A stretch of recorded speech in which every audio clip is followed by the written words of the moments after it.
Good morning, friends. Myself, Tujay sir, from Mechanical Engineering Department. Now, today we are study about the topic about the third year Mechanical Engineering subject named as the Power Engineering and Refrigeration System, in which fifth or last unit about the third year subject as the Power Engineering and Refrigeration System. Now, today's topic named as a components about the refrigeration system. In this lecture, we are studying about the various types of component about the refrigerator or refrigeration system. Which types of the component? First one is a compressor, condenser, evaporator, and thermal expansion devices. Okay, these are the four main types or main component about the refrigerator. Okay, these are the topics are study and what is the functioning about the each component. Okay, these are the topics are studied in this lecture. In last lecture, we are introduced about the fifth unit named as the refrigeration and air conditioning system, in which what is the functioning about the refrigerator and refrigeration and air conditioning system, and what is the functioning about the air conditioning system, and also there's some applications about the refrigerator and air conditioning system. Okay, these are the topics studying last lecture. Now in this lecture we are studying only the component about the refrigerator. Okay, these are the topics and functioning about the refrigerator. These are the topics are studied in this lecture. तर बघा, आपण मागचं जे lecture घेतलं तर त्या मागच्या लेक्चरला आपण जो थर्ड इयर्सचा सब्जेक्ट आहे आपला पॉवर इंजिनिअरिंग अँड रेफ्रिजरेशन, त्याचं जे इंट्रोडक्शन जे आहे तेच थोडक्यात बघत होतो आपण. तर त्याच्यामध्ये रेफ्रिजरेटर म्हणजे काय, नेमकी रेफ्रिजरेटर कसं फंक्शनिंग करत असतो आहे की नाही, त्याच्यामधल्या काही सायकल्स काही मेथड ज्या आहेत तर त्याही आपण बघितल्या. त्याचबरोबर त्याचं ॲप्लिकेशन्स बघितले, त्याचं कन्स्ट्रक्शन आणि वर्किंग आपण बघितलं, त्याचं फंक्शनिंग आपण बघितलं. त्याचबरोबर एअर कंडिशनिंग सिस्टीम जी आहे तर त्या एअर कंडिशनिंग सिस्टीमचंही आपण काय केलं थोडक्यात, त्याचं फंक्शनिंग, त्याचं कन्स्ट्रक्शन आणि वर्किंग आहे की नाही, या सगळ्या गोष्टीचा स्टडी, त्याचे ॲप्लिकेशन्स, या सगळ्या गोष्टीचा स्टडी आपण मागच्या लेक्चरला केलाच होता, बरोबर.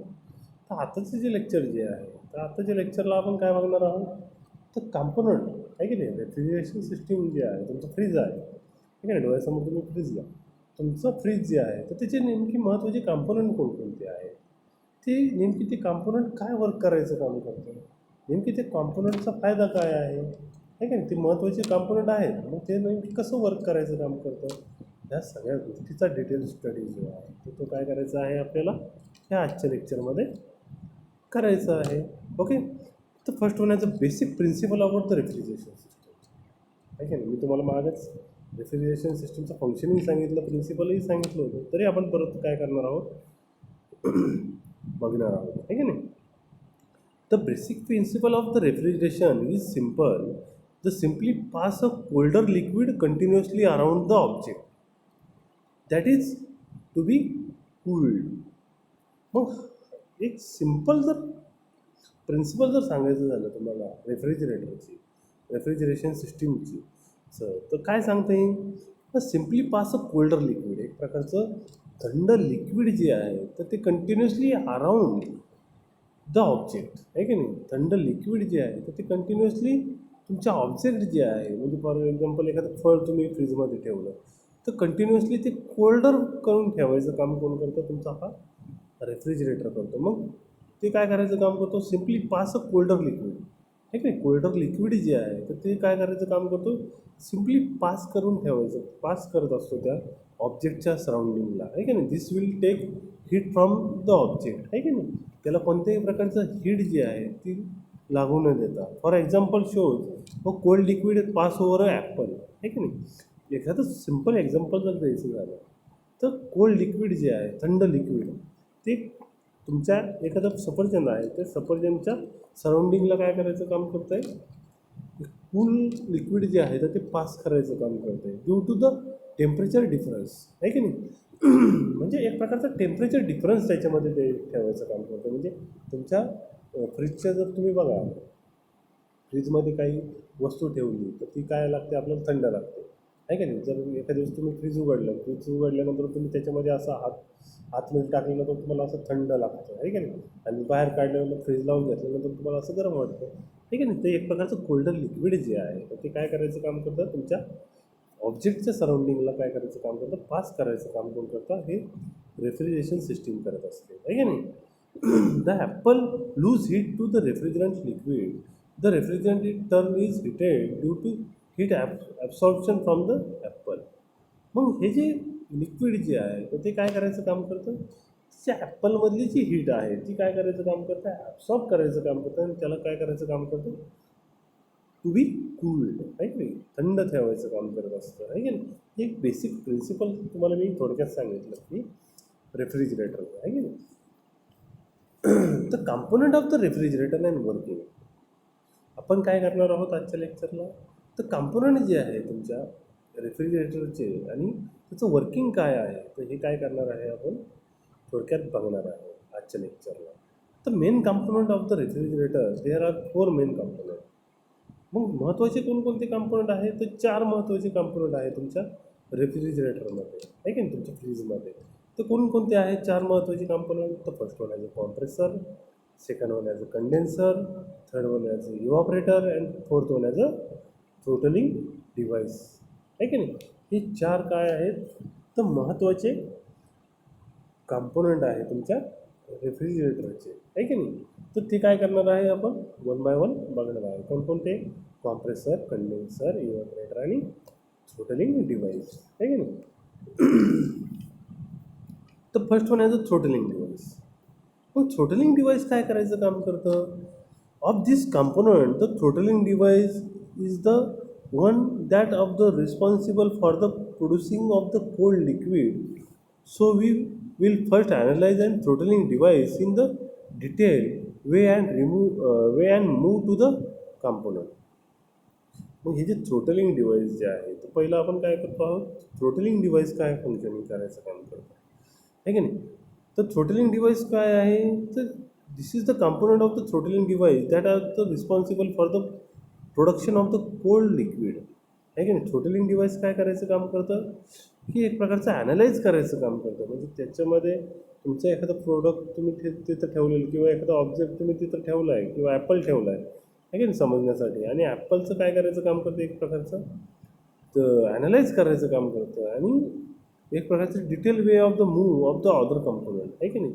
आणि त्याला एक प्रकारचं थ्रोटलिंग, जे गॅसेस जे आहेत, आहे की नाही, कोल्ड लिक्विड जे आहे ते किती प्रमाणात काय करायचं आहे तुमच्या ॲपलच्या सराउंडिंगला पाठवायचं आहे की नाही, पास करायचं आहे की ॲपलच्या सराउंडिंगला पास करायचं आहे. तर ते एक प्रकारचं थ्रोटलिंग करायचं काम कोण करतं, हा थ्रोटलिंग डिव्हाइसेस करत असतो, समजलं. थ्रोटलिंग डिव्हाइसेस जे आहेत ते अशा प्रकारचं काय आहे, ते एक प्रकारचं थ्रोटलिंग डिव्हाइस आहे बघा, आहे की नाही. तुम्हाला दिसतं अशी कॉईल तुम्हाला दिसत असेल, आहे की नाही. तर ती कॉईल काय करायचं काम करते, तर throttling device after the flow of liquid, आहे की नाही. थ्रोटलिंग डिव्हाइस काय करायचं काम करतो, to after the flow of liquid, cold liquid त्याच्यामधून काय केलं जातं आहे, पास केलं जातं आहे, is produced with the help of the device. In this case of the throttling device is a capillary tube. ही थ्रोटलिंग डिव्हाइस आहे तर ती काय आहे, तर एक प्रकारची कॅपिलरी ट्यूब आहे की नाही. तर कॅपिलरी ट्यूब काय करायचं काम करते, तर एक प्रकारचं कंट्रोलिंग करायचं काम करते. The capillary tube has a approximately length of 2 metre. मग हे कॅपिलरी लेंथ जी आहे तर ती कॅपिलरी ट्यूब जी आहे ती अप्रॉक्सिमेटली किती असते, तर 2 मीटरची असते. Inside diameter of the around 0.6 mm.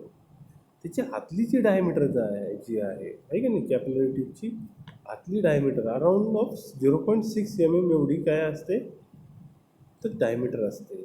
So it offer considerable resistance to the flow. एक प्रकारचं काय करायचं काम करते ही throttling devices, considerable resistance to फ्लोला एक प्रकारे काय करायचं काम करते, कोल्ड लिक्विड फ्लो जो आहे त्याला एक प्रकारे काय करायचं काम करते, कंट्रोलिंग करायचं काम करत असते तुमची ही थ्रोटलिंग डिव्हाइसेस. समजलं तुम्हाला, की ह्या थ्रोटलिंग डिव्हाइसेसमधून काय केलं जातं, तुमचं कोल्ड लिक्विड जे आहे ते काय केलं जातं, पास केलं जातं. आणि ते बघा तुम्हाला तो बाण दिसतोय बघा, ते 8 बार प्रेशर तुम्हाला दिसतंय आहे की नाही कोल्ड लिक्विडचं, आणि ते पास करून पुढं नाही का एक प्रकारचं कन्सिडरेबल रेजिस्टन्स केलं जातं, एक प्रकारचं कंट्रोलिंग केलं जातं बाय युजिंग थ्रोटलिंग डिव्हाइसेसचा यूज करून. 0.6 बार काय केलं जातं, प्रेशर त्याला काय केलं जातं, पुढं पाठवलं जातं आहे की नाही 20 डिग्री सेल्सिअस, आणि पुढं 45 डिग्री सेल्सिअस आहे की नाही. एक प्रकारचं कंट्रोलिंग करण्यासाठी काय केलं जातं, हे थ्रोटलिंग डिव्हाइसेस यूज केलं जातं. For effective throttling of the inlet the refrigerant should be high pressure liquid. The throttling device restrict the flow. This causes of the tremendous pressure drop. With the drop of the pressure, the boiling point of the refrigerant is lower. आहे की नाही. ज्यावेळेस त्याच्यामधलं काय होतं आहे, pressure drop होतं आहे की नाही, त्यावेळेस काय होतं आहे, त्याच्यामधला बॉइलिंग पॉईंट जो आहे तो काय होतो आहे, कमी होतो आहे की नाही. ज्यावेळेस त्याचं प्रेशर जे आहे ते काय होतं आहे, ड्रॉप केलं जातं आहे की नाही. मग ड्रॉप ज्यावेळेस ते होतं आहे तर त्याच्यामध्ये काय होतं आहे, त्याचा बॉइलिंग पॉईंट जो आहे तुमच्या रेफ्रिजरंटचा तो कसा होतो आहे, तर लोअर होतो आहे की नाही. जे हाय प्रेशर लिक्विड जे आहे की नाही, जी कोल्ड लिक्विड जे आहे ते हाय प्रेशरने काय केलं जातं, ह्या थ्रोटलिंग डिव्हाइसमधून काय केलं जातं, फ्लो केलं जातं आहे. मग ते फ्लो केल्यानंतर त्याचं काय केलं जातं आहे, तर प्रेशर ड्रॉप त्याच्यामध्ये होतं आहे की नाही. एक प्रकारचं कंट्रोलिंग डिव्हाइसेस म्हणजे एक प्रकारचं थ्रोटलिंग डिव्हाइसेस यूज केल्यामुळे एक प्रकारचं काय होतं आहे, त्याचं प्रेशर ड्रॉप तिथं केलं जातं आहे. आणि प्रेशर ज्यावेळेस त्याचा ड्रॉप होतो आहे तर त्यावेळेस काय होतं, त्याचा बॉइलिंग पॉईंट जो आहे तुमच्या रेफ्रिजरंटचा तो काय होतो आहे, लोअर होतो आहे. अँड इट स्टार्ट टू इव्हॉपरेट, आणि ते काय केलं जातं, इव्हॉपरेट केलं जातं आहे की नाही. बॉइलिंग प्रेशर ड्रॉप होते आणि जे हे काय हाय प्रेशर लिक्विड जे आहे त्याचं बॉइलिंग पॉईंट ड्रॉप झाल्यानंतर आहे की नाही, प्रेशर ड्रॉप झाल्यानंतर त्याचं एक प्रकारचं इव्हॉपरेशन त्याचं तिथं केलं जातं आहे. आणि heat required of the evaporation comes to the refrigerant itself and lose heat आहे की नाही. The temperature drop and check the temperature across the throttling device, you will notice this drop आहे की नाही. आणि त्याचं एक प्रकारचं इव्हॉपरेशन झाल्यानंतर त्याचे जे ड्रॉपलेट्स जे आहेत ते इव्हॉपरेट केले जात आहेत आहे की नाही. इव्हॉपरेट केल्यामुळे त्याचे ड्रॉपलेट्स तयार होत आहेत, आणि जे रेफ्रिजरंट जे आहे तर ते काय केलं जातं आहे, त्याची हीट काय होते, लूज होते आहे की नाही. टेम्परेचर ड्रॉप तिथं होतं आहे, आणि temperature across the throttling devices you will notice the drop आहे की नाही. त्यावेळेस तुम्ही काय करू शकता, ते नोटीस करू शकता. It is wrong to say that the throttling is a process. We know only the end point of the throttling, the state before the after throttling. We don't know to say state in a between. Since the highly irreversible change, it should be correct to call throttling a phenomenon rather than the process. तर एक प्रकारचं काय केलं जातं आहे, by using the throttling डिव्हाइसेसचा use करून तिथं प्रेशर काय केलं जातं आहे, ड्रॉप केलं जातं आहे. त्याच्यामुळे त्याचं काय होतं आहे, एक प्रकारचं प्रेशर ड्रॉप झाल्यामुळे त्याचा बॉइलिंग पॉईंट जो आहे तो काय होतं आहे, कमी होतो आहे. आणि बॉइलिंग पॉईंट कमी झाल्यामुळे ते रेफ्रिजरंट जे आहे ते कूल होऊन काय केलं जातं आहे, तुमच्या सराउंडिंगला ऑब्जेक्टच्या सराउंडिंगला सोडलं जातं आहे का नाही. तर अशा प्रकारचं काय केलं जातं आहे, तर त्याचं फंक्शनिंग आहे. त्याच्यानंतर इव्हॉपरेटर. मग इव्हॉपरेटर काय करायचं काम करतो, तर एक प्रकारचं हीट ॲब्सॉर्प्शन प्रोसेस करायचं काम करतो आहे की नाही. इव्हॉपरेटर काय करायचं काम करतो, तर हीट जी आहे की नाही तुमच्या रेफ्रिजरंटची आहे की नाही, कोल्ड लिक्विडची हीट जी आहे ती ॲब्सॉर्प्शन करायचं काम करतो. ना the next phase is simple. The cold liquid is pass over the body that has been cooled आहे की नाही. तर इव्हॉपरेटर काय करायचं काम करतोय, तर हीट ॲब्सॉर्ब करायचं काम करतोय. मग ती कोणाची कसली हीट ॲब्सॉर्ब करायचं काम करतो, तर cold liquid is pass over the body. ज्यावेळेस कोल्ड लिक्विड जे आहे तर ते काय होतं आहे, तुमच्या इव्हॉपरेटरच्या बॉडीमधून काय होतं आहे, पास होतं आहे and has to be cooled आहे की नाही. त्यावेळेस ते काय करायचं काम करतं आहे, तर त्याची हीट काय करायचं काम करतं आहे, ॲब्सॉर्ब करायचं काम करतं आहे, आणि त्याला काय करायचं काम करतं आहे, कूल करायचं काम करतं आहे. As a result the refrigerant absorb the heat. During the heat absorption process, the refrigerant further evaporate and transform into pure vapour आहे की नाही. एक प्रकारचं प्युअर वेपर काय करायचं काम करतं आहे, एक प्रकारचं इव्हॉपरेशन करून प्युअर वेपर काय करायचं काम करतं आहे, ट्रान्सफॉर्म करायचं काम करतं आहे. A proper heat exchanger is required to carry the cold refrigerant over the body. आणि एक प्रकारचं प्रॉपर हीट एक्सचेंजर म्हणून काय करतो आपण, एक प्रकारचं इव्हॉपरेटर जे आहे तर ते काय करतो, यूज करतो, जेणेकरून ते काय करायचं काम करतं, हीट ॲब्सॉर्प्शनची प्रोसेस करायचं काम करतं and required carry to cold refrigerant over the body. आणि काय करायचं काम करतं, कॅरी करायचं काम करतं cold refrigerant to the body, आहे की नाही. कोल्ड रेफ्रिजरंट जे आहे ते तुमच्या बॉडीला द्यायचं काम करतं. This heat exchanger is known as a evaporator. आणि त्याला त्याचे हीट एक्सचेंजर जे आहे त्याला आपण काय म्हणतो, तर इव्हॉपरेटर असं म्हणतो, आहे की नाही. हे बघा तुम्हाला इथं अशी कॉईल दिसत असेल तुम्हाला फ्रीजच्या मागच्या साईडला, तर ती काय आहे, एक प्रकारची इव्हॉपरेटर कॉईल आहे की नाही. So we have produced their required refrigerant effect. It we can return this low pressure vapor refrigerant to the state before the throttling. आहे की नाही. थ्रोटलिंगच्या अगोदर, आहे की नाही, थ्रोटलिंगच्या अगोदर ही प्रोसेस करून आणली जाते, आहे की नाही. हीट ॲब्सॉर्प्शन प्रोसेस जी आहे बाय युझिंग द इव्हॉपरेटरचा यूज करून जी काय केली जाते, घडून आणली जाते. So we have produce the required refrigerant effect. त्यालाच आपण काय म्हणतो, तर रिक्वायर्ड लागणारा रेफ्रिजरंट इफेक्ट जो आहे तो by using the evaporator through आपण काय करू शकतो, पुढे देऊ शकतो. It we can return the low pressure vapour refrigerant to the state before the throttling, आहे की नाही. थ्रोटलिंगकडे पाठवायच्या अगोदर हे काय केलं जातं आहे, त्याची जे रेफ्रिजरंट जे आहे त्याची हीट काय केली जाते, ॲब्सॉर्ब केली जाते, आहे की नाही. That the high pressure liquid state it will be able to repeat this process. The first step it's raises the pressure, आहे की नाही.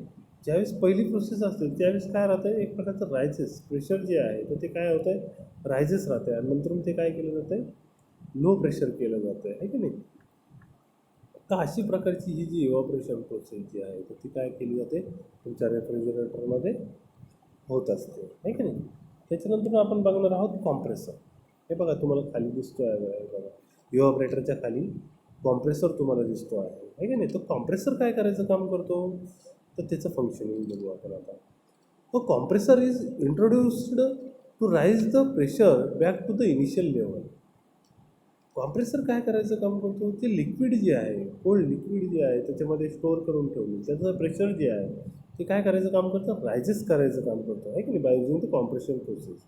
Compressor is introduce to raise the pressure back to the initial level, आहे की नाही. Initial लेवलपेक्षा त्या लिक्विडचं pressure जे आहे तर ते काय करायचं काम करतं, रायजेस करायचं काम करतं.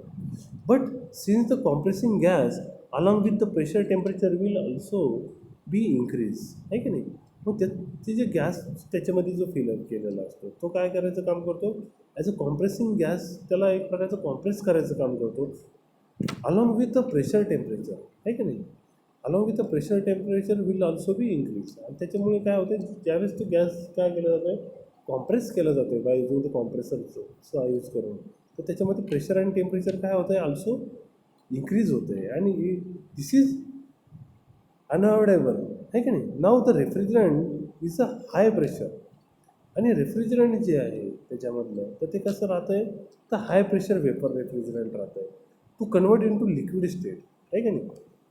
आणि ज्यावेळेस ते काय केलं जातं आहे, हाय प्रेशर हाय टेम्परेचरने कॉम्प्रेस केलं जातं आहे, त्याचं कन्व्हर्जन कशामध्ये होतं आहे, तर लिक्विड स्टेटमध्ये त्याचं कन्व्हर्जन होतं आहे.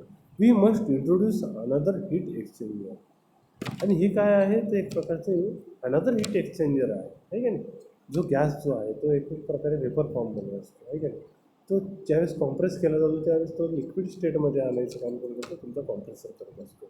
आणि ते नंतर इव्हॉपरेटरमध्ये पाठवल्यानंतर इव्हॉपरेटर त्याची काय करतो, हीट ॲब्सॉर्ब करून त्याला कोल्ड करायचं काम करत असतो, आहे की नाही. तर अशा प्रकारचं हे जे कॉम्प्रेसर जे आहे तर हे अशा प्रकारे काय करत असतं, वर्किंग करत असतं.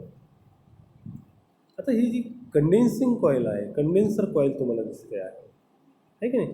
मग कंडेन्सर कॉईलचं फंक्शनिंग काय आहे, तर कंडेन्सर कॉईल काय करायचं काम करते, the heat exchanger is often outside the refrigerator. हा जो हीट एक्सचेंजर जो आहे तो कुठं असतो, it's fitted outside the refrigerator, आहे की नाही. एक्सचेंजर जो आहे, हीट एक्सचेंजर म्हणजे इव्हॉपरेटर जो आहे तर तो कुठं फिट केलेला असतो, आउटसाईड ऑफ द रेफ्रिजरेटरच्या आउटसाईडला. म्हणजे तुम्ही बघा फ्रीजच्या बॅक साईडने बघितलं तर तुम्हाला इव्हॉपरेटर कॉईल दिसेल आणि कंडेन्सर कॉईल दिसेल, आहे की नाही. And the refrigerator temperature is higher than the atmospheric temperature. मग refrigerant temperature is higher than the atmospheric temperature. तुम्ही बघा, बाहेरच्या साईडनी जर तुम्ही फ्रीजला हात लावला आहे की नाही, ज्यावेळेस फ्रीज चालू आहे तुमचा आणि बाहेरच्या साईडनी तुम्ही त्याच्या बॉडीला हात लावलं तर तुम्हाला ती बॉडी जी आहे तर ती कशी लागते, गरम लागते. पण आतमध्ये जर तुम्ही डोअर फ्रीजचं डोअर ओपन केल्यानंतर तुम्ही त्याच्यामध्ये हात हात लावला तर तुम्हाला आतली बॉडी जी आहे ती कशी लागते, कोल्ड लागते आहे की नाही. तर अशा प्रकारचं एक प्रकारचं कन्व्हर्जन जे आहे तर ते तुमच्या रेफ्रिजरेशनमध्ये होतं आहे की नाही, रेफ्रिजरेशन सिस्टीममध्ये केलं जातं आहे की नाही. It is often and the refrigerant temperature is higher than the atmospheric temperature. म्हणजे ते जे टेम्परेचर जे आहे तुमच्या बॉडीचं आहे की नाही, तुमच्या रेफ्रिजरेटरच्या बॉडीचं ते कसं असतं, higher than the atmospheric temperature आहे की नाही. तुम्हाला ॲटमॉस्फेरिक टेम्परेचरपेक्षा तुम्ही जर फ्रीजच्या बॉडीला जर हात लावलं तर ते टेम्परेचर तुम्हाला काय लागतं, जास्त लागतं ॲटमॉस्फेरिक टेम्परेचरपेक्षा. So heat will be dissipate to the surrounding. मग त्यावेळेस काय केलं जातं आहे, ती हीट जी आहे इव्हॅपोरेटर काय करायचं काम करतो, डिसिपेट करायचं काम करतो सराउंडिंगला आहे की नाही. The vapour will be condensed to liquid आहे की नाही. मग त्यावेळेस काय होतं आहे, वेपर जे आहे ते काय केलं जातं, कंडेन्स केलं जातं कंडेन्सरमध्ये आहे की नाही. कंडेन्स केलं जातं लिक्विड फॉर्ममध्ये आहे की नाही. Condense to the liquid and temperature will be return to normal level आहे की नाही. टेम्परेचर जे आहे तर ते काय केलं जातं, नॉर्मल लेवलला आणलं जातं आहे की नाही. तर अशा प्रकारचं एक प्रकारचं कंडेन्सिंग करायचं काम कोण करतं आहे, तुमचा कंडेन्सर करत असतो आहे की नाही. ज्या रेफ्रिजरेटर ॲक्सेसरीज जे आहे तर रेफ्रिजरेटर ॲक्सेसरीजमध्ये evaporator and condenser have fins attach to them. मग हे जे इव्हॅपोरेटर रेफ्रिजरेटर ॲक्सेसरीजमध्ये जे इव्हॅपोरेटर आणि कंडेन्सर असतं तर ते इव्हॅपोरेटर आणि कंडेन्सरला हॅव फिन्स अटॅच. त्याला काय केलं असतं, फिन्स काय केलेलं असतं, अटॅच केलेलं असतं. The fins increase the surface area available for converting heat transfer and दस will significantly enhance heat transfer. मग ते काय करायचं काम करतात, ते फिन्स काय केलेलं असतं, तुमच्या इव्हॅपोरेटर आणि कंडेन्सरला काय केलेलं असतं, अटॅच केलेलं असतं. तर ते काय करायचं काम करतात, तर सरफेस एरिया त्याच्यामुळे वाढतो आहे की नाही, for the concentrate heat transfer. पण ते एक काय करायचं काम करतात, त्याला थंड हवा लागल्यानंतर ते एक प्रकारचं हीट ट्रान्सफर करायचं काम करतं अँड दस will significantly enhance heat transfer. एक प्रकारची हीट ट्रान्सफर करायचं काम कोण करतं, तुमचा हा हे जे रेफ्रिजरेटर ॲक्सेसरीज जे आहे तर त्या करत असतात आहे की नाही. तर अशा प्रकारचं हे जे कन्स्ट्रक्शन वर्किंग जे आहे तर ते तुमच्या रेफ्रिजरेटरचं असतं. Since the evaporator is cooling the surrounding air. Evaporator काय करायचं काम करतो, तो कूलिंग करायचं काम करतो surrounding air. It common that water will condense on it forming frost. आणि कंडेन्सर काय करायचं काम करतो, तो वॉटर फॉर्ममध्ये काय करायचं काम करतो, ते गॅसचं कन्व्हर्जन करायचं काम करतो. The first will act insulator between the evaporator and the surrounding air. thus it will reduce the effectiveness of the heat removal process. एक प्रकारचं ही जी इव्हॅपोरेटर आणि कंडेन्सर जे आहे तर याच्यामध्ये काय केलं जातं, तर एक प्रकारची हीट रिमूव्हल प्रोसेस जी आहे ती काय केली जाते frequently removal of the frost of the required to enhance the heat transfer. The automatic defrosting mechanism is employed in all modern refrigerator. मग हे कसं असतं, तर ॲटोमॅटिक डिफ्रोस्टिंग मेकॅनिझम काय केलं असतं, तुमच्या रेफ्रिजरेटरमध्ये काय केलं असतं, बसवलेलं असतं आहे की नाही. इन मॉडर्न रेफ्रिजरेटर, आताचे जे मॉडर्न रेफ्रिजरेटर जे आहे तर त्याच्यामध्ये एक प्रकारचं ॲटोमॅटिक डिफ्रोस्टिंग मेकॅनिझम जे आहे तर ते काय केलं असतं, बसवलेलं असतं की जेणेकरून त्याच्यामध्ये काय केलं जातं, हीट रिमूव्हल प्रोसेस जी आहे तर ती काय केली जाते, घडून आणली जाते. तर अशा प्रकारे काय करायचं काम करतो तुमचा जो रेफ्रिजरेटर जो आहे तो एक प्रकारे वर्किंग करायचं काम करतो. कोएफिशियंट ऑफ परफॉर्मन्स जो आहे तुमच्या रेफ्रिजरेटरचा, a simple energy balance of the system yield for following relationship. मग हे जे एनर्जी बॅलन्स सिस्टीम जी आहे तर ती फॉलोइंग रिलेशनशिपवर काय केली जाते, डिपेंड केली जाते आहे की नाही. Pressure in plus heat absorb is equal to heat rejected आहे की नाही. प्रेशर इन केलं जातं आहे त्याच्यानंतर त्याचं काय सम कशाशी केली जाते, हीट ॲब्सॉर्ब आहे की नाही, आणि त्याचं एक प्रकारचं कन्क्लुजन कसं निघतं आहे, तर हीट रिजेक्टेड आहे की नाही. तर अशा प्रकारचं काय आहे, कोएफिशियंट ऑफ परफॉर्मन्स जो आहे तो तुमच्या रेफ्रिजरेटरचा असतो. Efficiency of the refrigerator is given by the coefficient of performance is equal to heat absorb upon pressure in, आहे की नाही. मग कोएफिशियंट ऑफ परफॉर्मन्स जो आहे तर तो कशावर डिपेंड करतो, the ratio about the heat absorb upon pressure in, आहे की नाही. असे याच्यावर काय करतो तो डिपेंड करत असतो. आय होप सो की तुम्हाला हे जे आजचं लेक्चर जे आहे हे समजलं असेल.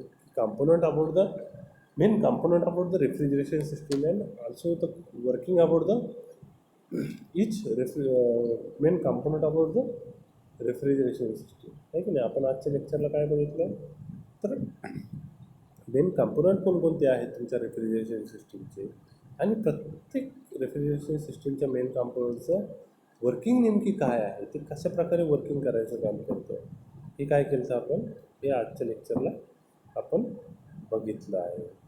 आय होप सो की हे लेक्चर तुम्हाला समजलं असेल. ओके, ठीक आहे, थांबू आपण. थँक्यू.